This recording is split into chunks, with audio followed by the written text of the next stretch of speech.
wabarakatuh. Assalamualaikum. Hai Sobat Kuas TV, bagaimana kabarnya? Semoga kita semua selalu diberi kesehatan untuk menjalankan ibadah puasa ini.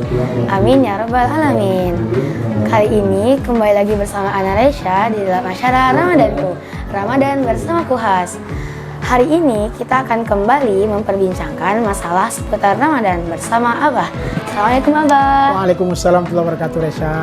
Apa kabarnya Abah? Alhamdulillah sehat Ananda, alhamdulillah. Ya Abah, terima kasih Abah telah menemani Ana dalam acara Ramadanku, Ramadan bersama Kuhas. Hari ini kita mendapatkan pertanyaan baru lagi nih Abah. Ya. Pertanyaan itu Abah, selama bulan Ramadan kita dianjurkan untuk melaksanakan salat tarawih nih Abah. Ya. Terus nih di Indonesia kan ada beberapa pendapat nih Abah tentang rokaat dalam salat tarawih, antara 8 rokaat atau 20 rokaat. Kira-kira nih Abah, mana yang lebih utama nih Abah? Mohon penjelasannya Abah. Baik, Ananda, Resya dan juga pemirsa Kuhas TV yang dirahmati Allah. Intinya bukan pada kuantitas, pada jumlah, tapi pada ibadah kita kepada Allah SWT. Karena Rasul bersabda, "Man qama ramadhana imanan wa ihtisaba, ghufira lahu ma taqaddama min dzambi."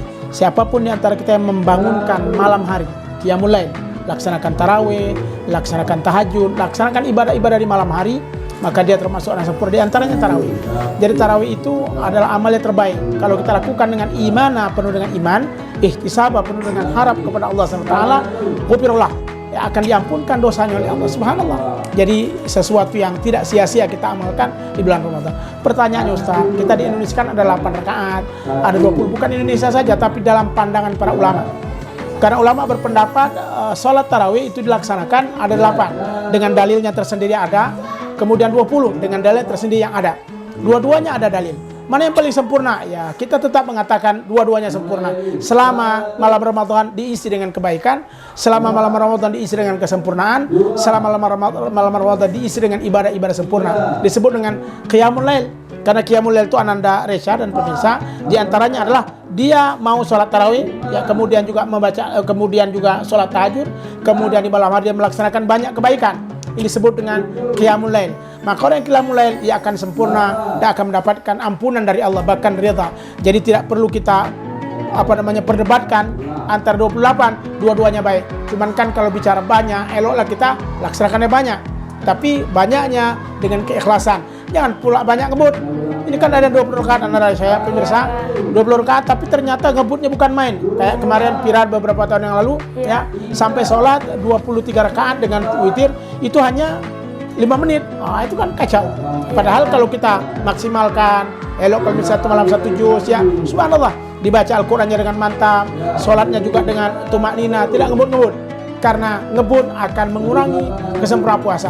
Silakan maksimal, silakan baik-baik laksanakan sempurna jadi sholat kita bukan mengejar kuantitas jumlah rakaatnya, tapi bagaimana kita mampu ikhlas dalam beribadah dengan iman dan ihtisaba, dengan iman dan juga mengharap dari Allah SWT dengan sempurna di sisi Allah. Itulah makna daripada qiyamul lail. Jadi artinya antara 28 terserah mau yang mana yang dipakai. Kalau pemirsa pakai 8, laksanakan 8. Kalau pemirsa pakai 20, laksanakan 20. Kalau Ustaz ikut yang mana? Kalau saya pasti ikut 20. Karena memang kebetulan ajaran dari guru saya dan juga kebetulan Abah ini NU, ya, maka prosesnya ada 20. Walaupun kadang juga Abah bersama beberapa tempat yang kadang-kadang mengajak buka puasa bersama, kemudian sholat berjamaah, mereka melaksanakan 8 rakaat.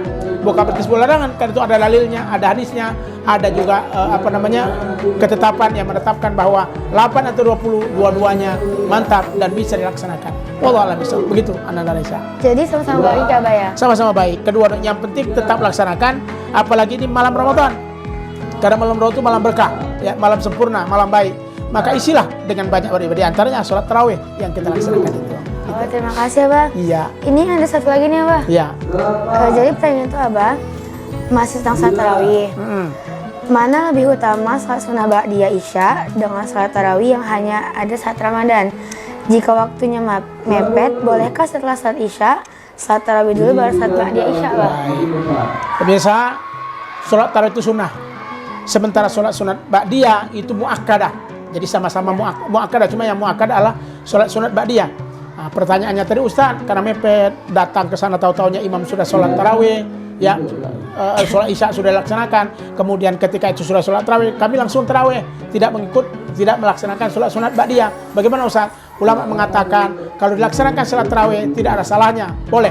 Cuman afdoliyahnya adalah dilaksanakan ba'da isya, itu afdol. Karena kan kita mencari afdoliyat, mencari keutamaan. Tapi dilaksanakan setelah itu boleh. Bahkan ada yang membolehkan di sela-sela. Tapi ada mengatakan eloklah di selesai tarawih dan witir, kemudian tegak untuk melaksanakan sholat sunat ba'diyah. Karena kenapa? Sholat sunat ba'diyah waktunya kalau kita lihat dalam hukum fikih itu mulai daripada setelah sholat isya sampai kepada sebelum sholat witir, yakni sebelum sholat sunat fajar subuh. Artinya panjang. Cuman eloknya, kata ulama, afdolnya, kata ulama Imam Syafi'i misalnya mengatakan afdoliyahnya adalah ba'da isya, ba'da sholat rawatib, sholat isya tadi langsung dilaksanakan sholat sunat ba'diyah, ya rawatib, dan itu mendapatkan pahala sempurna. Namun kalau seperti dari kasusnya di Ramadan, karena barangkali mepet waktu dan lain-lain, boleh. Dan ulama membolehkan untuk dilaksanakan di setelah sholat tarawih dan witir. Cuman afdoliyahnya kurang. Yang rugi adalah sholat isya kemudian langsung tarawih, tidak sholat sunat ba'diyah. Padahal antara sholat sunat tarawih dengan sholat sunat ba'diyah, kalau dihitung pahala itu besar pahala ba'diyah, karena itu rawatib. Kalau sholat tarawih hanya dilaksanakan pada bulan Ramadan, ya, dan itu tidak sama dengan posisi rawatib yang muakkadah tadi. Maka eloklah laksanakan sholat sunat dulu, setelah sholat sunat ba'diyah baru nanti laksanakan sholat sunat tarawih dengan maksimal. Begitulah kita laksanakan di masjid-masjid kita, di rumah-rumah kita supaya mantap ibadahnya. Jangan sampai kita tidak mendapatkan kemuliaan dan kesempurnaan daripada sholat kita dikarenakan meninggalkan ba'diyah yang menjadi rawatib dalam ibadah sholat kita. Wallahu a'lam. Begitu insyaallah Ananda. Jadi kita lebih baik melaksanakan dulu ba'diyahnya ya baru Ya, afdolnya begitu. Jadi kalau bicara afdol, yang diutamakan setelah sholat isya langsung sholat ba'diyah. Namun kalau mepet, kan bacanya mepet, berarti ada darurah, ada sebab yang mengakibatkan dia tidak bisa langsung ba'diyah, mepet. Artinya sesuatu yang repot.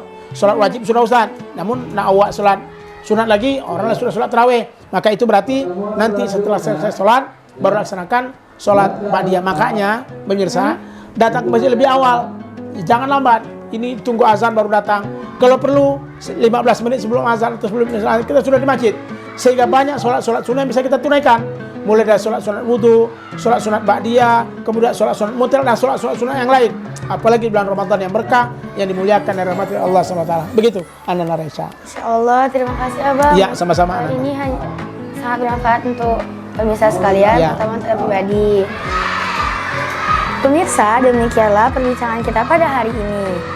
Tunggu kami di episode selanjutnya. Jangan lupa like, share, komen, dan subscribe. Ana Raisa pamit undur diri. Wassalamualaikum warahmatullahi wabarakatuh. Waalaikumsalam warahmatullahi wabarakatuh. Bisa push up, bisa